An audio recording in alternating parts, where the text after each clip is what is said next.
Payg'ambarimiz alayhisalom Imom Bayhaqiy rivoyat qilgan bir hadisda keltiradilarki, "Man wassa'a ala iyalihi yawm Ashura, wassa'allohu alayhi fi sa'iri sanatihi." Kim Muharram oyining 10-kuni oilasiga kenglik qilib bersa, bir yil davomida uni uyiga kenglik beradi Alloh dedi. Ya'ni shu kuni bir oz uyingizga kenglik qilib bering. Bir dasturxon qilib berasizmi? Bir bayramga o'xshab bir chiroyli dasturxon qilib, ularga bir xursandchilik kirgizib qo'yingki, bir yil mana shu narsa bo'ladi dedi.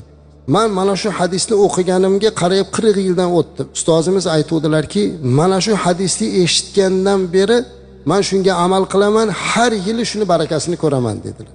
Va bunga misollar ko'p sahobalardan ham bor ekan. Ular ham aytgan ekanlar, biz shu hadisni eshitgandan beri Muharram oyining 10-kuni uyimizga kenglik qilib beramiz va bir yil mobaynida shunaqa kenglikda yashaganimizni bildik dedilar. Tajribadan o'tgan azizlar bu. Biz ham eshitgandan beri mana shunga amal qilamiz.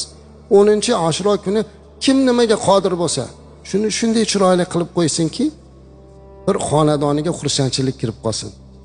Bir fayz kirib qolsin.